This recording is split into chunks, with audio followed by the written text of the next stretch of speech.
Good afternoon. Welcome to UCSF Medicine Grand Rounds. I'm Bob Wachter, Chair of the Department of Medicine. Today is a special Grand Rounds day, and I'll get into that in a second. Let's start with just our general announcements. If you've been following us for a while, you know these by now, but let's get the next slide. There we go. Zoom in full screen mode. If you have questions, type in the Q&A. This will be a fireside chat, so it will be all Q&A, and I will try to glance over every now and then and see if there are other questions that you would like me to ask. As is our custom, all of these sessions are recorded and made available on YouTube, usually within a day. The series has gotten, I think we're closing in on 5 million views, and closed captioning is available for you at the bottom of the screen. If you're interested in CME credit, it'll be offered at the end of the presentation. Stay on after we're done, and you'll see the address to go to. So as I said, this is a special day for us and always a bittersweet day, as it's our annual Reza Gandjei Memorial Lecture. Reza, who died far too young, was a remarkable thinker and physician. He was both a Marshall and a Rhodes Scholar while he was a student at Harvard Medical School. He came to us as a resident in medicine. And while here, he never failed to stimulate us to think about important issues in new and often profound and often provocative ways. I had the honor of knowing him quite well, and he was really one of a kind. We honor him with this lecture in his name, and hopefully this will be the last time we have to do it virtually, since one of the things I look forward to on this day each year is seeing his extended family in the audience, usually 30 or 40 people from his family and close friends. I know they're watching today, and let me just send them my greetings and thanks for supporting this lecture and knowing this is both, I think, a day that they take some joy from, but also is also a hard day for them. For the lecture, we choose someone who's done important works at the interface of healthcare policy, public health, and ethics, which is where Reza lived his intellectual life. And I can't think of anyone who personifies his vision and his life better than today's speaker, Dr. Megan Ranney. Megan is an emergency medicine physician, researcher, and national advocate for innovative approaches to public health. She received her bachelor's summa cum laude in the history of science from Harvard, which I think has some relevance to what she's done in her career. She received her MD from Columbia and then came to Brown, where she did her residency in emergency medicine, received an MPH, and did a fellowship in injury prevention. She currently is the Warren Alpert Endowed Professor at the Alpert Medical School at Brown and the founding director of the Brown Lifespan Center for Digital Health. She's also the academic dean for the School of Public Health at Brown. Her research is quite broad. It focuses on digital health interventions with a particular focus on prevention of violence and mental illness. She has a number of national leadership roles, including during COVID, an organization called Get Us PPE. She's received many awards for her technological innovations for public health and research, and you have probably seen her many, many times on the media, whether it's being quoted in the Times or Washington Post or elsewhere, or on various networks, cable and otherwise. So we talked about giving a lecture, but we decided it would be more interesting and more fun to have a chat. So before I launch into it, let me just see if, Megan, you wanted to say anything to get us started. Thank you, Bob. Dr. Wachter, it's a joy and an honor to be here with you, particularly on this day that does commemorate Dr. Gandjei. So I was actually communicating with Reza's mom about this lecture. And as a Harvard grad myself, I actually wanted to share an anecdote that, as I've gotten to know some stuff about him over the period of time since you asked me to join you today, I've done a little reading about him. He just has an incredible history of scholarship and of practice. And his mom shared a story that one of his mentors had shared with her. The mentor, Dr. Archie, told his mom that it's hard to change Harvard, which I can attest to. That's why I'm at Brown. But Reza was able to make changes. And one example of the type of change that Reza put in place that many students before him had tried to do was that he convinced Harvard to not throw food away from events, but instead to share it with the homeless, which is just an incredible, I think, encapsulation of what I have learned about how he was both a student and a practitioner dedicated to both ethics and science. He was able to see a problem articulate something that could be done to create change, and then actually get people to believe in it and take action to make the world a better place. I will say that is much of my driving mission in life is to have impact. And so to be invited to join you here today in his name and his honor is just so meaningful. And I really appreciate the opportunity. Great. Well, thank you. And thank you for reaching out to Reza's mom. That's really very special. You're in virtual California, so you can call me Bob. So we'll go from there. As I look at we're going to talk about you and your career. We're going to talk about gun violence. We'll talk about mental health. We'll talk about life in the emergency department, and then we'll spend a fair amount of time on COVID, but not all the time. So let's start with kind of big picture and you and how you came to be. And as you were describing that, you really are sort of the perfect Gandjei lecturer, because that is the way Reza lived his life. I see three threads that don't always intersect. So the Venn diagram really of an active and quite proud emergency medicine physician and clinician, someone who works in digital health and sort of innovation, and someone who works in public health. And I see a fair amount of work in what one would think of as traditional academia, getting grants and writing papers for journals, and then less traditional work during COVID, certainly, like all of us, but even before that in advocacy and other ways of carrying messages and changing people's behavior and their minds. So often people can kind of look back on their career and describe how that happened better than they can prospectively. But why don't you take a stab at it? How did you become you, and how did those threads become your professional life? I love that question. And I'll frequently say to students that kind of in the retrospectoscope, it looks like I've had a straight line, but at the time that I was doing it, it felt really wavy and unsure. So I got here, you mentioned that I majored in the history of science as an undergrad. And I actually think that major is what shaped so much of the way that I've approached the world and my career. For those who aren't familiar with the history of science, it's the idea that science and society are deeply interlinked. And the way that we understand, interpret, and apply scientific discoveries depends on the historical moment in which we exist. As an undergraduate, I was fortunate enough to study with a man named Jonathan Mann, who was an amazing physician, really developed a lot of the work that still influences the WHO around healthcare as a human right, and was an incredible advocate for advancing the way that we cared for people with HIV/AIDS. His work, as well as that of Alan Brandt, who was another one of my instructors as an undergraduate, have changed the way that I thought about medicine and about health.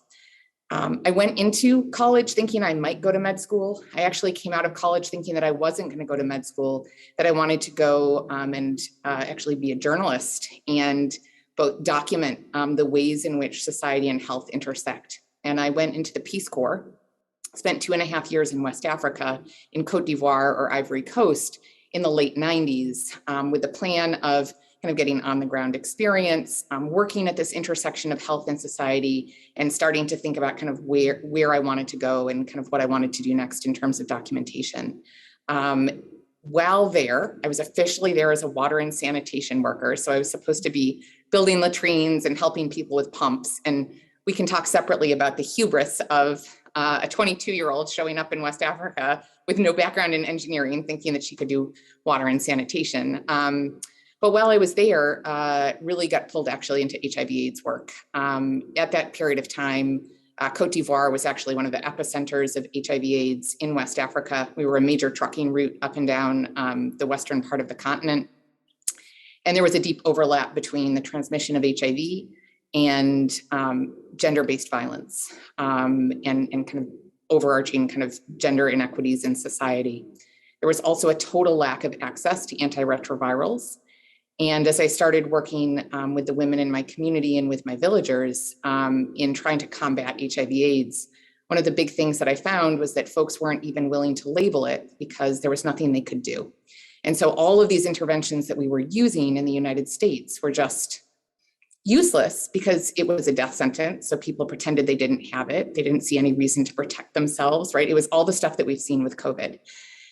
And that experience was what led me to go back to med school, was this desire to be able to not just talk about the problems, not just describe them, but also to change them by taking care of patients. And I came back to Columbia with a plan of going into infectious disease. I was almost an internal medicine doctor, and going back and doing global health. While at Columbia, it was before there was a residency in emergency medicine, but I got matched with an ER doc for my early doctoring experiences in MS1, and just fell in love with the emergency department as the safety net of society. This is the place that's open 24/7, 365, where we see everyone and where we have a chance to really serve as the canary in the coal mine for societal issues, and then to help intervene on a really one-on-one level. And long story short, that's really the foundation of where I ended up where I am. There've been diversions along the way. So I went into emergency medicine, still thinking that I'd go back and live and work outside of the United States, to go back to the community that I cared about in West Africa. Obviously, I didn't. I got married, I had kids, didn't work out. I didn't want to be a tourist. Or based violence took me into an injury prevention fellowship, but actually in some of my time overseas in Kenya, started working on text messaging programs for HIV/AIDS, for antiretrovirals. That's what got me into digital health. Then I started working on firearm injury because it was this thing that nobody was talking about. And I don't really take, when there's a big problem, you got to talk about it. So I started trying to raise awareness and talk about it more with that injury prevention background. And then here I am today. There's been a little bit of luck, a little bit of strategy, but an awful lot of hard work. And then just following that North Star of trying to figure out how I can have impact and how I can translate or kind of sit in that space in between scientific knowledge and societal interpretation or use of that knowledge. And all along, how do we make the world better and more equitable? How do we make healthcare more accessible? How do we get rid of disparities in both physical and emotional and mental health? Well, thank you. That's very instructive. John Mann was also a mentor of mine. I had helped put together the International AIDS Conference in 1990 when he was running the Global AIDS Program for WHO, and he truly is a remarkable person. So that's nice to know about that connection. Why has your current role, assuming this is true, doing all of this work from an academic perch, why is that the right place for you to sit in the system to be most effective? A great. I would be curious about your answer about this as well, Bob. Well, maybe another grand rounds, I will be the interviewee, but for now it's you. Totally fair. So for me, it's really kind of this dedication to creating knowledge and to teaching others how to create knowledge and impact. And so it's both that I think that academia, at least for now, is a place where you have the space, if you're lucky, the funding, the resource, the kind of intellectual resources to do a really good job of creating knowledge, and that you get to work with others who want to learn how to do the same and who want to have an impact. So it's both that research aspect of things and then the teaching and educational aspect that keeps me in academia. The other thing that influences me right now, and part of the reason that I moved relatively recently into this academic dean role, is because I believe that we in academia actually have a moral imperative to articulate our importance for society. We can talk about how trust in experts has gone down across the board, whether it's doctors or whether it's journalists, whether it's scientists. But there's a huge lack of trust in institutions of higher education. And I think, again, taking that history of science hat, that's really dangerous. And I think that we need to think long and hard about how we study problems, how we communicate about what we study to the public, how we teach our students how to study and communicate about problems, and think about how we as institutions of higher education can have impact on the world and demonstrate our value. Because I believe that our value is immense in that eternal quest for truth, but we've got to do a better job of showing it to the general public and making clear how what we do matters to them. I think we've had a little bit of a chance to do that during COVID. It's unfortunately gotten caught up a little in politics. There's a lot more to do. And that's part of the motivation for the higher ed leadership role, in addition to just kind of staying in academia. Mm-hmm. I have to ask you, as you probably know, Ashish Jha Yes. trained here and is an old and dear friend. Uh, how did his coming to Brown impact your career and impact the organization? Well, I wouldn't be here in this role at the School of Public Health if it were not for him. So that's a huge impact. I mean, he's just become a friend and absolutely treasured colleague, and really kind of pulled me into this role. So, I wouldn't be in this if it weren't for him. It's also just lovely to be kind of part of this, to feel like we're getting this critical mass here that is dedicated to what I was talking about, that idea of not just doing the science, but also translating it into impact. There are certainly a bunch of folks at Brown that were doing this before he got here, but he's added both vision and momentum behind that work. And then he's also just really fun. It's such a joy to sit and debate the latest data, the latest interpretation of the data.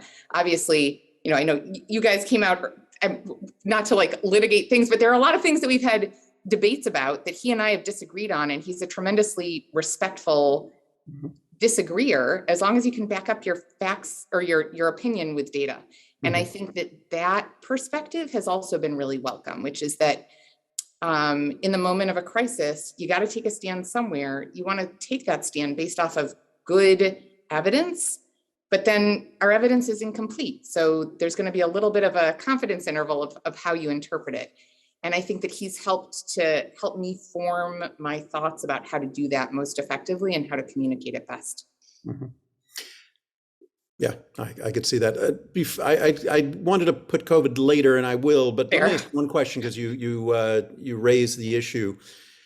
As a proud history of science major, when you heard about this pandemic crashing across our shores, how did you formulate things? What was you made the point, I think quite apt, that it is the science that collides with the society and where the society is and all sorts of questions. What was your guess as to how COVID, and obviously nobody could make a great guess about how bad it was going to be and all the clinical manifestations, but clearly it was going to be a major public health threat. What was your sense of how we as society were primed to deal with it or not to deal with it, and then maybe take us through a little bit of what you've seen that has been surprising to you? So I think it was evident pretty early on, really by the time we got to mid-January, early February, that this country was not going to be adequately prepared to handle it. I remember co-wrote a piece that was published in Health Affairs with a huge group of people. And I'm embarrassed to say, I actually don't know if you were on it or not. I would guess that you were, but it was like Kavita Patel, Abby Gluck, Howie Foreman, talking about kind of the policy changes that we needed to put in place if we were going to survive this pandemic, which was so clearly going to come to our shores. And because of that science and society collision, it was very clear that it was not getting taken seriously, that the preparations were not getting put in place to make us ready for what was inevitably going to come. And I remember showing up in the emergency department over the month of February. Every day I'd work there, it was this, is today going to be the day? Is today going to be the day that we have our first COVID patient? And I was in the emergency department the day that the first COVID patient came in that was identified in Rhode Island. And there was a sense of like, oh God, now it's here. And we are totally don't know what to do, right? We prepared for Ebola, but Ebola was so different. We'd had the original SARS, but it was such a different disease. And it was just, again, I have no words other than to say that, and I'm sure you had the same experience. It was so evident early on that the way that our political structure was set up, we were not going to be ready to manage this effectively. And I think the PPE crisis in many ways epitomized that. Like, I remember sitting and talking with my own hospital's kind of leadership around what sort of stockpiles we had of PPE. We had masks that were left over from MERS, from the H1N1 epidemic, from the original SARS. And early in February, we realized that we couldn't replenish those, that all the PPE had already been taken up by China because they were in the midst of the pandemic, and then by Italy because they were experiencing it earlier. And there was no kind of federal commitment at that point to trying to kind of upregulate domestic production. So we missed that month and a half where we could have made a really big difference for frontline providers.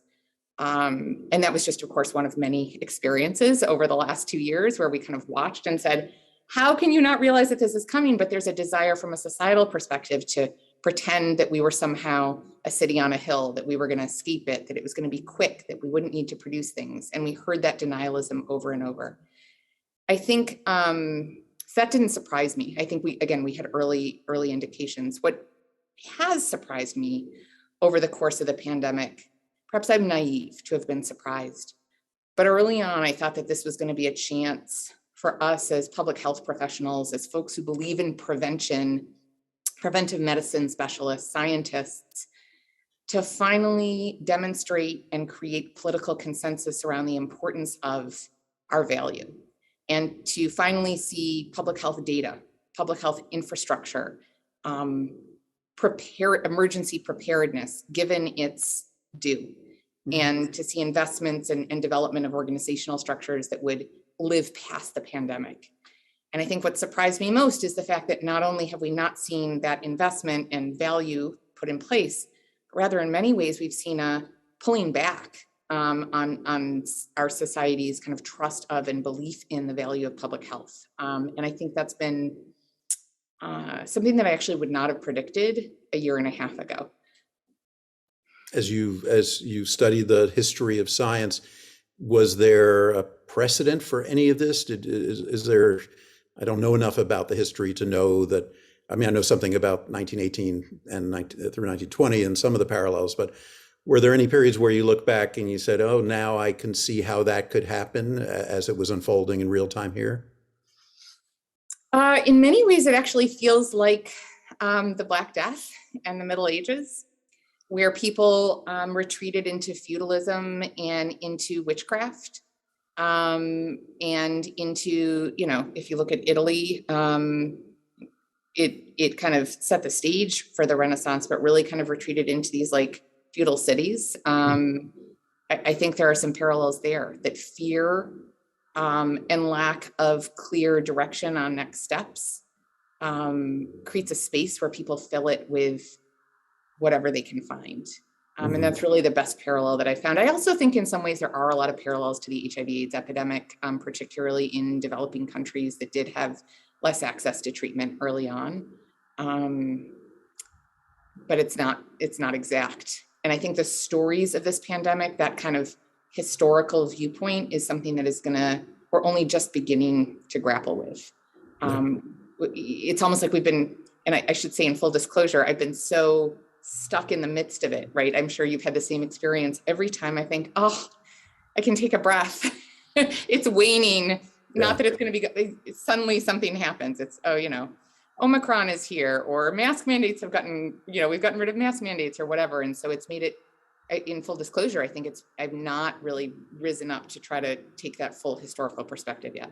Maybe someday. Yeah, it's very hard to do it when you're in the middle of a hurricane. We'll come back to COVID a little bit. I want to sort of hit on a couple of other themes of your career. Talk a little about gun violence, why it was so important to you, what you see day to day in the emergency department that made it important, and then what your experience has been as an advocate in that space. Yeah. It's funny, sometimes folks ask me kind of, how do I feel comfortable talking about this very politically controversial topic of COVID or masks? And I say, well, I cut my teeth on firearm injuries. So in comparison, this is nothing. So how did I get interested in firearm injury in the first place? So, I kind of laid out how the gender-based violence aspect of HIV/AIDS was, something that deeply bothered me, and also felt like an avenue for change. And so when I went into emergency medicine and then did a fellowship in injury prevention, it really was with an eye towards talking about prevention and treatment of sexual assault and domestic violence or partner violence. But in parallel, working as an emergency physician in the ED, I was, of course, taking care of patient after patient who was a victim of community violence. Occasionally I'd have someone who was shot because of domestic violence, but most of the time it was community assault, often gang related, but not always. And as these cases started to accumulate, I started to say, well, why are we not talking about preventing this type of violence as well as the other types of violence that I'm talking about? And I was told when I first started asking that question to not ask the question. And I was told that because, of course, I was doing my kind of training in the early 2000s, which was at which point the Dickey Amendment and the kind of removal of funds from the CDC that had been being spent on firearm injury prevention was still very recent. And the paper that led to the Dickey Amendment was, the first author on it was an emergency physician, a guy named Art Kellerman, who was the chair of emergency medicine at Emory. And so not only was the Dickey Amendment recent, but its effect on Art's kind of research was very strong within, was well known within the emergency medicine academic community. And people were trying to warn me to not get stuck, to not be blackballed, to not go down a dead end route, that they saw me as a promising young investigator, and they wanted me to stay away from this third rail of research and of injury prevention. So I listened for a little bit. I took my mentors and kind of my internal and external mentors' advice. And then I had a few cases that just changed stuff for me, Bob. One in particular I've talked about publicly. It was a young man who, it's like a warm night in July. We were expecting kind of knife and gun club because that's what happens on a summer Saturday night. We had all these brand new residents, brand new med students, and they were excited for the traumas that we'd have come in. And we got a call over the EMS, kind of over the med line, that EMS was coming in with a GSW to the head. And our kind of team got all kind of enthusiastic because some of them thought it was going to be their first GSW, which is the bread and butter of emergency medicine. And then the case rolled in. Let me get a gunshot wound for those. Gunshot wound, the sorry. Uninitiated. Yeah. Yes. Go ahead. And the case rolled in, and as the EMS brought the patient into the room, the air just went out of the room. So there'd been all this like buzz, and then everybody just went silent. And it was, the reason why was because it was not what we had expected. It turned out that it was actually a young man who had shot himself with his dad's service weapon. And the other important thing about it was that he was white. And that case just changed my whole approach to firearm injury, where it wasn't like, oh, we have to talk about it because it's this kind of violence, but it was like, wow, like there's so much that we're not talking about and not studying because we've been told that this is a political third rail. We're not talking about the ways that structural racism plays into the fact and into kind of our approach to gun violence. We're not talking about gun suicide because as I started thinking about this kid, turns out that actually 2/3 of gun deaths in this country are suicide, not homicide, even though most of what I see in the ER is community violence.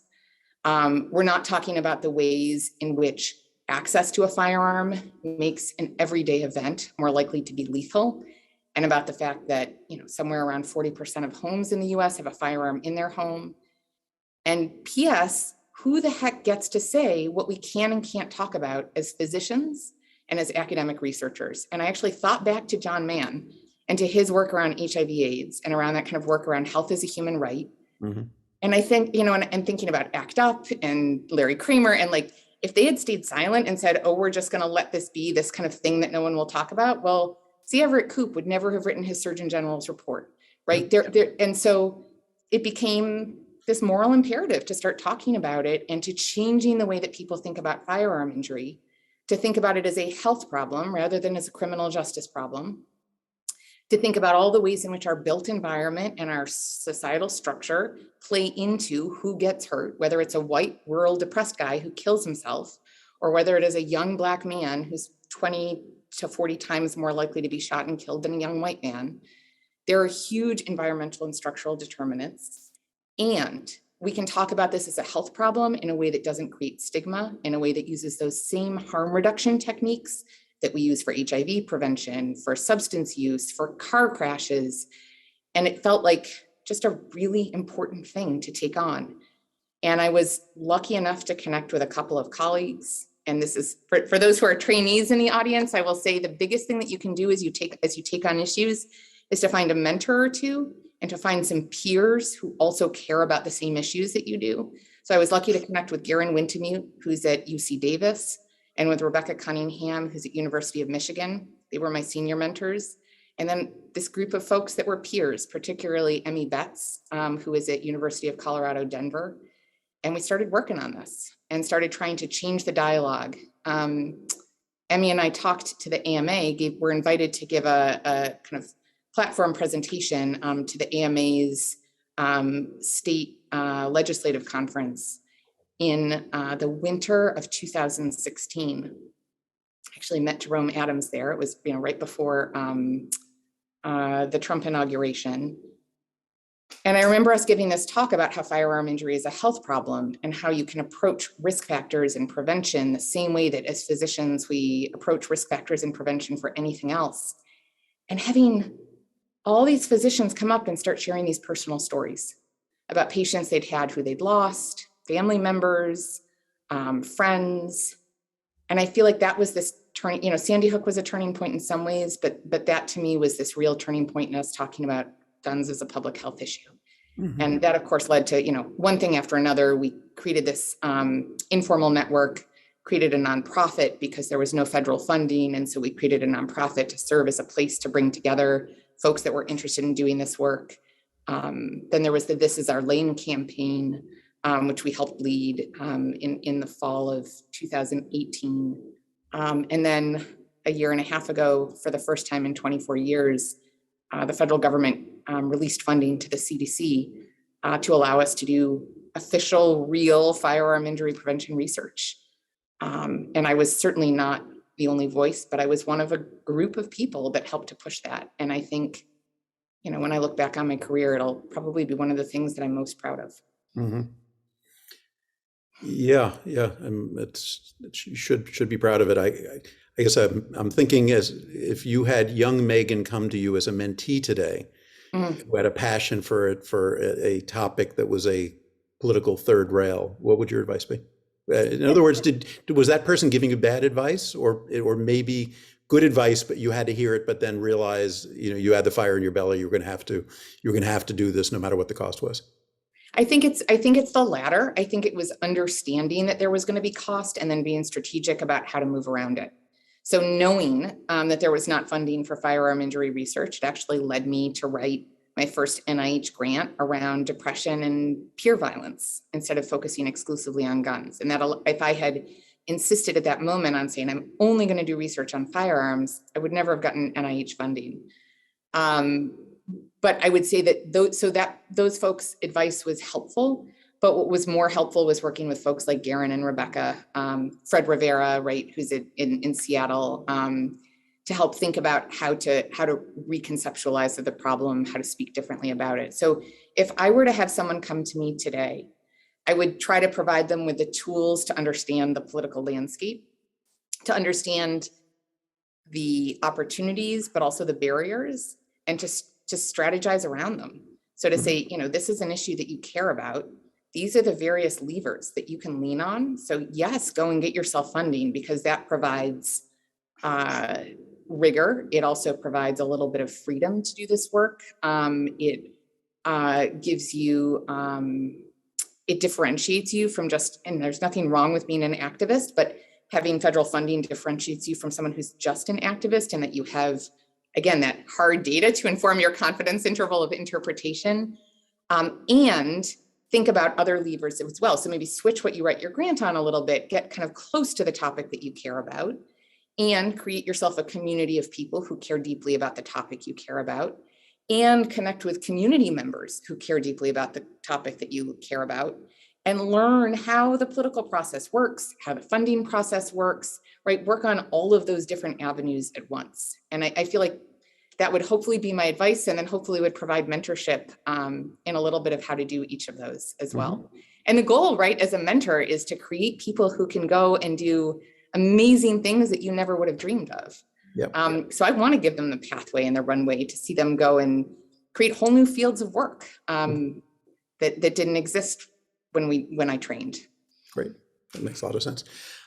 Before we're going to spend the last probably 20 minutes on COVID, one question on digital. As you talk about your passions and the things that you've done, and The people I know in the digital world, that's like their thing. That is what they do all the time, and it seems like one of your things. So where does it fit in as you think about the entire package? What's the digital portion of it, and what are the main things that you're working on there?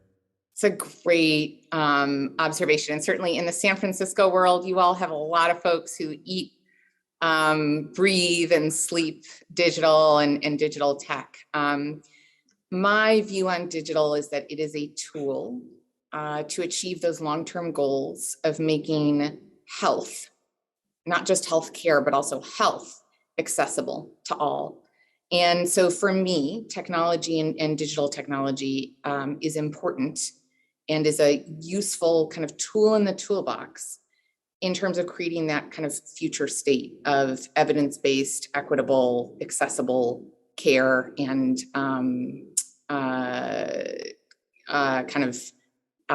self-realization of full body health, not just physical, but also social and emotional. So I'm not in it to create my unicorn company. I'm in it to think about what are the greatest strategies that are out there that can help achieve that goal. I do a lot of work with text messaging apps and wearables, and also increasingly with social media as a communication tool. It's also much more Brunonian for anyone who's listening who is a Brown grad, right? We're always about this kind of intersection between science and humanities.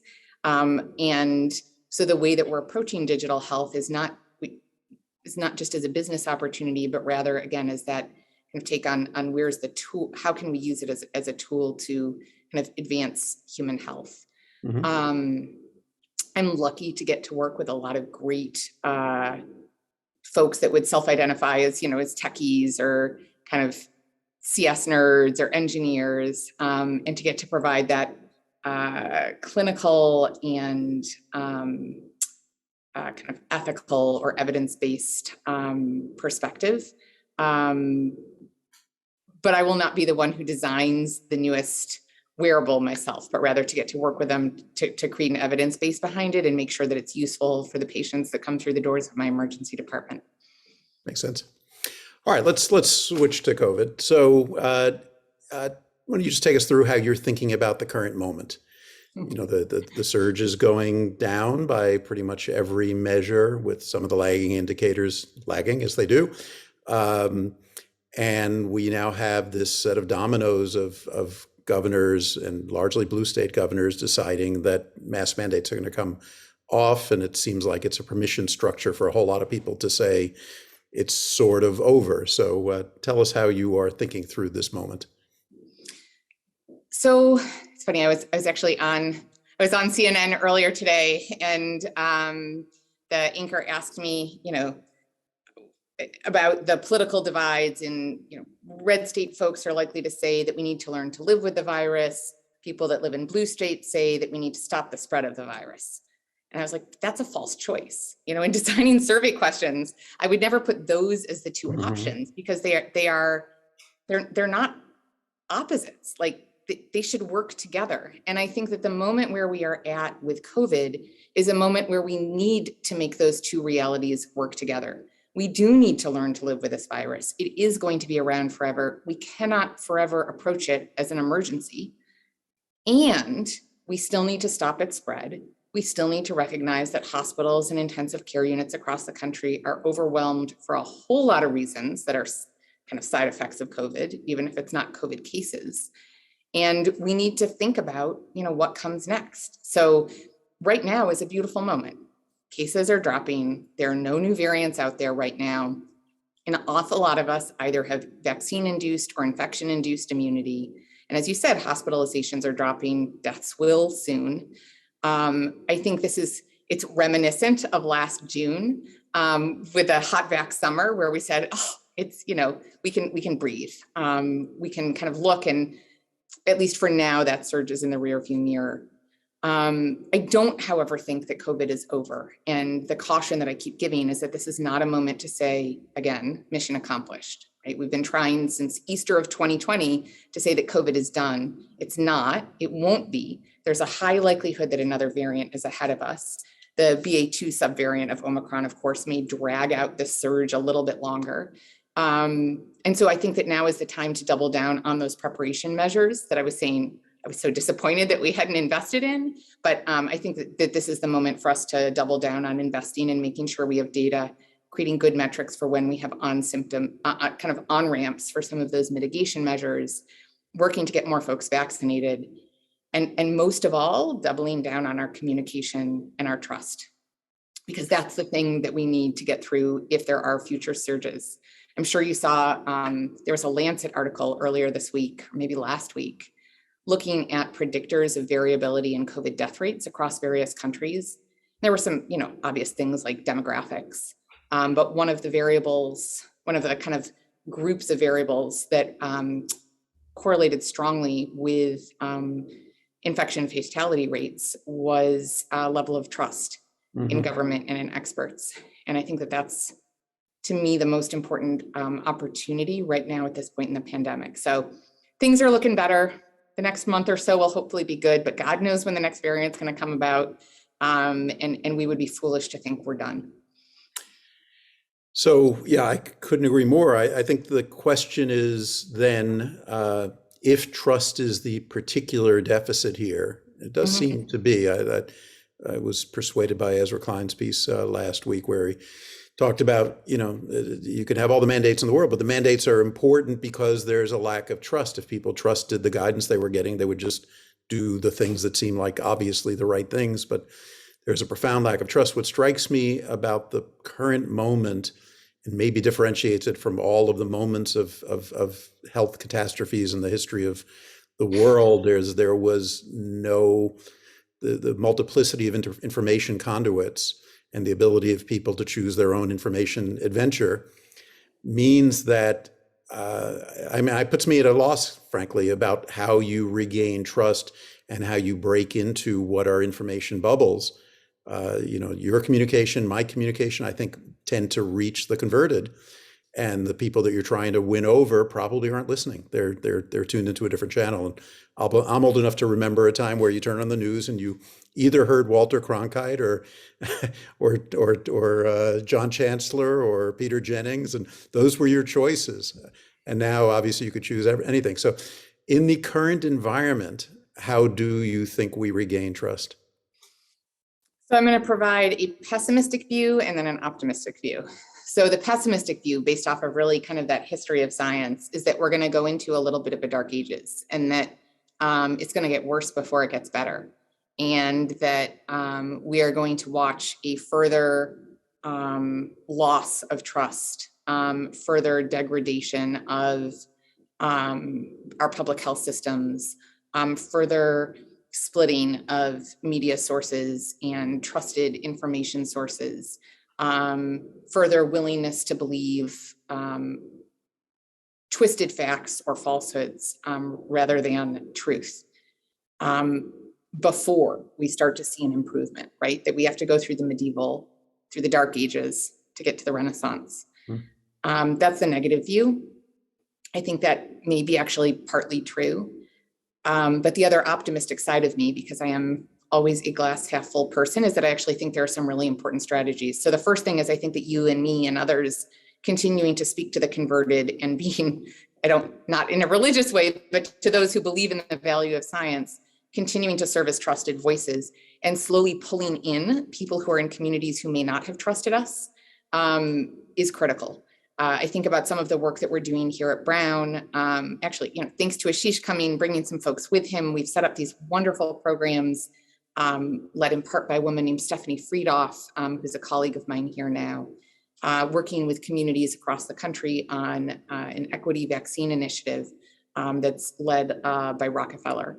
And we're going into we're working with community groups in 7 core cities across the United States to develop vaccine messaging that resonates, is useful, and is usable by those communities. And that's one example of how we begin to regain trust, is by doing the work, by being there on the ground floor, showing up day after day, listening to and valuing community members' views, and using those trusted messengers as communicators. I think the second thing we have to do is to create the science behind communication and misinformation, and then to teach that science to our students and trainees. I don't know about you, but I never got media training in med school, in residency, in fellowship, kind of learned on the job. We don't teach a lot to our public health students either. They have one required, a couple of competencies around communication, but they don't have kind of a dedicated, there's no dedicated field around how best to communicate science with the general public and how to engage the public. And so I think that's the second thing that we have to do, is to double down on where is the science behind this and how do we teach it. And then the third thing is that we have to think differently about who needs to carry the message. I think it's about collaborations with unlikely partners. It's about expanding that sense of who's a scientist and who's a communicator. It's working with sociologists and journalists and tech folks and private-public partnerships, which I know you've done so much of. I think that's the third part that gets us out of this. And then the last thing is just showing that it works. I think part of the loss of trust over the last couple of years has been that the recommendations have changed. Even when we have followed the recommendations in some of our areas, in San Francisco or here in Rhode Island, where we have high vaccination rates, we've still seen our hospitals fill up. And I think that that's hurt trust a little too. People have said, I've done everything right.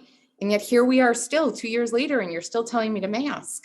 Well, we've got to show that our models work and that our interventions work. And we've got to recreate their faith that we know what we're doing. And I don't know that we've shown that in the best way over the last 2 years. Yeah, but there's so much, the scientific uncertainty and sort of probabilistic thinking that, San Francisco's vaccine rate has worked. We've had a grand total of 750 deaths in a city of 900,000 people since this thing started. And yet, yes, we are still wearing masks, and yes, people have died. And so it's difficult to break through, obviously, the political battle lines here. And even the community strategies sound to me more like what you would do to engage what we thought would be the front lines of this war in terms of poor communities, communities of color, disenfranchised groups, as opposed to these sort of political fault lines, which have, I think, been the more dominant thread. Maybe that's not right, but sort of how do you think about that differently? Since you might imagine that what more information would you need to change minds than the lack of vaccinations have been responsible for 250,000 deaths, preventable deaths. But, thinking about your other fields, what more information would you need than Sandy Hook to change people's minds about guns? And feels like the political divisions are so strong that they trump sort of common sense and data and communication skills of the types that we might want to train people in. So I'm just, this is my existential angst about struggling with how we break through. It's not obvious to me how we do that. So I actually think that the firearm, I think firearms and HIV, as well as actually cars, provide great examples. With firearms, I look at my funded work around firearms, and it's mostly around collaborations. I certainly do a fair amount of work around community violence and community violence prevention in urban areas with minoritized communities. I also do a lot of work with rural white gun owners, and a lot of work around not demonizing gun ownership and instead talking about, what is the truth around firearm injury statistics. No, accidental or unintentional injuries are not the most common cause of injury. It's actually, the most common cause of death is suicide. The most common, right? Taking them through kind of the data, and then thinking about protection strategies that can be used by those communities in a way that feels true to their value system. I think about it as the same thing for HIV prevention, right? That it was certainly caught in political divides, continues to be, but there have been ways to overcome that. And then going back even further, when I think about cars, I think about Ralph Nader and his fight to get seatbelts in cars. And my goodness, folks fought that. It was a tremendously divisive issue, and he created unlikely alliances to help kind of get car manufacturers to start putting seatbelts in cars. Now we have Volvo and Subaru competing on who's the safer car for a new parent. Mm-hmm. It is not an easy route, but I don't see an alternative to trying to create those inroads in all communities, not just blue communities, but also red communities. and seeing us all as engaged in the same struggle, which is to stay safe and healthy. And maybe people have defined what their definition of safe and healthy is a little differently. The other thing that I'll say, though, is your point about the vaccines. Right. Any of us that actually read the data say, of course, vaccines work. The trouble is most people are not reading the data. They're seeing these memes on social media. And so I think there's a lot of work to do with these new communication mediums as well. Mm-hmm. Yeah. Yeah. Okay. Well, absolutely true. We have to try. It is frustrating. Talk a little bit about the schools, probably the most contentious issue today. You probably were hoping we'd get to the end of the hour and I wouldn't bring it up, but don't mind. So many of the fault lines sort of seem to hit each other at the schools. Great passion. Experts on different sides of that one in many cases. Where do you, and it sounds like you have kids, I don't know what ages, but you may be living part of it. So tell us how you're thinking about the schools these days. I do. I have a 10-year-old and a 13-year-old, and they're both in public schools here in Rhode Island. So I will say my governor got us back into in-person school in September of 2020. So to me, I went on TV, actually debated Sanjay Gupta, said I was sending my kids back to school. He wasn't at that point in August of 2020. I am a huge believer in schools being open. I'm also a huge believer in them being open safely. I think the biggest thing we can do for our kids is to give them the chance. There's absolutely no way that distance learning is the same as in-person learning. And there are times where schools need to be closed because case rates are too high, because there aren't enough teachers or staff to keep schools open safely. But other than that, we got to work on keeping them open, which then means, to me, having mitigation measures in place. If you are in a community where COVID is surging, particularly one where vaccination rates are low, you got to have ventilation, you've got to have masks, and you've got to have access to testing. And I think we've let our kids down by not talking about both of those together. Again, it's like there's been this false choice of like schools are open and maskless, or schools are closed and we're all horribly afraid of COVID. I don't think it's that false choice. It's like, let's get kids vaccinated, let's get them masked.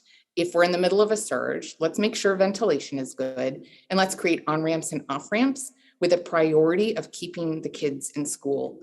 And I think that this is a place where the politics has played in and people have conflated, again, things that don't necessarily need to be conflated, that there have been an awful lot of logical fallacies on both sides. I appreciate folks that are pushing to take masks off now. I'm a big believer that there is going to be a moment soon where it will be safe to have kids be in school without masks, particularly in schools with high vaccination rates and low case rates. I'm also deeply aware of the huge disparities in our public school system and the fact that some of our kids who are most at risk of learning loss, should schools be closed, are also kids in school systems with the lowest access to vaccines and with the worst ventilation. And for those schools to take masks off early means that the schools may shut down again. And I feel like that's not fair to them. So it's a far more nuanced issue than the political debate allows us to have access to. But there's no question in my mind that we've got to have kids in school. And when you say that we may be coming to a time soon where we can take the masks off, what will define soon? It's a great question.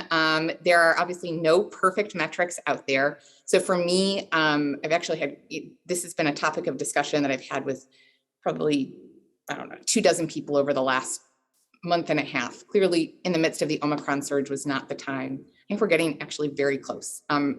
For school districts with high vaccination rates, probably case rates around 100 per 100,000. For school districts with lower vaccination rates, we're going to want to see per 7 days. Per week. Yeah, okay. Per week, sorry. For school districts with lower vaccination rates, we probably want cases to be a little lower, partly for the kids, but also partly for their parents and their grandparents, not wanting them to bring diseases home. I can't tell you how many people I've admitted to the hospital who got sick because their kid got them sick.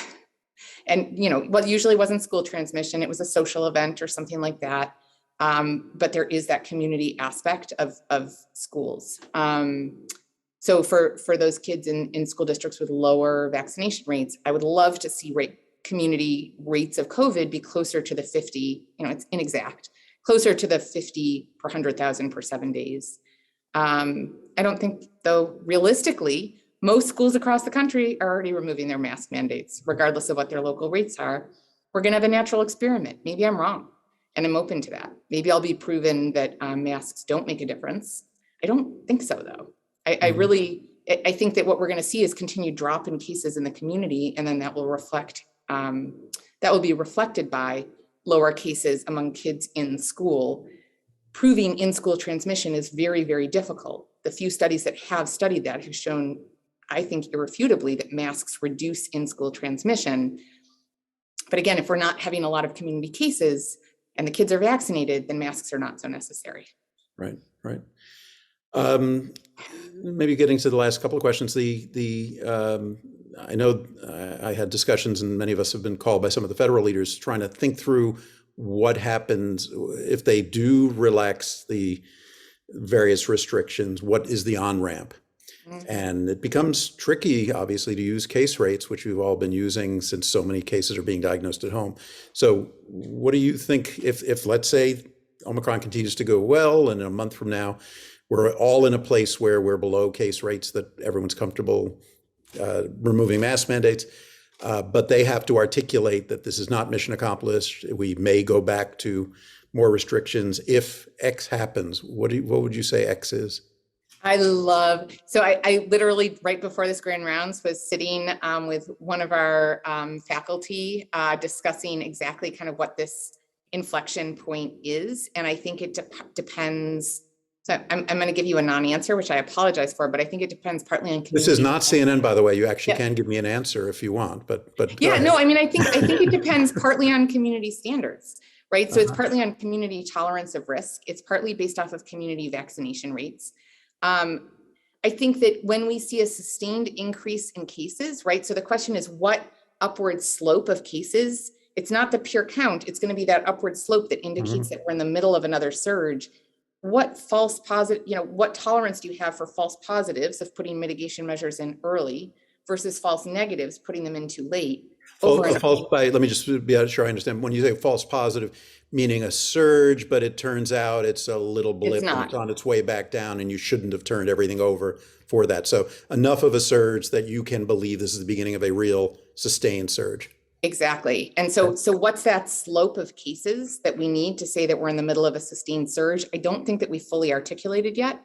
And I don't know that anyone has really looked at. I have colleagues who are kind of looking at kind of what's the weekly average, what's the delta that will indicate that we're back in a surge. I think there's also an element, Bob, of it depends on what the variant is. And so again, we're going to be back in this position of uncertainty. I would say that if we're seeing sustained doubling or quadrupling of cases over more than a couple of weeks, that's a moment to start to think about putting mitigation measures back in place. I hope that over the next few weeks, we're all going to work on doing some science, that we have some data to back up our recommendations. Again, I feel like this has been a place where we've been in the eye of the hurricane, and so haven't had the chance to put pen to paper or fingers to keyboard and actually do the coding and the data crunching to figure this out accurately. Yeah. What is your recommendation? I'm curious. Have you landed on a cutoff? Well, I sort of make all this stuff up. I mean, it feels like I have the same instinct that you have. When people talk about hospitalization rates, I say that's not what would cause me to put a mask back. First of all, it's too late. Second of all, I really want to know what the chances the person standing next to me in line at the Safeway is infected. That's what's going to make the decision for me.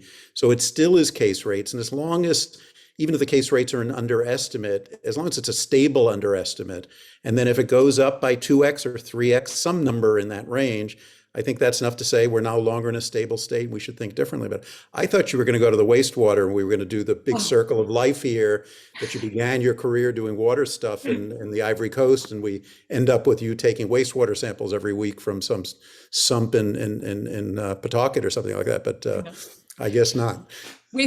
So I'll say there, I actually think wastewater is a brilliant way to track COVID cases. For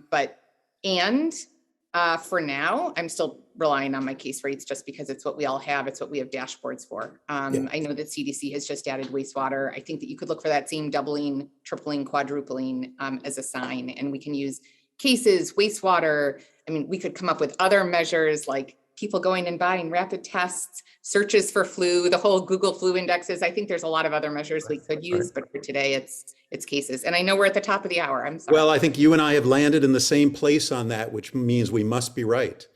So if only. If only, yeah, if only.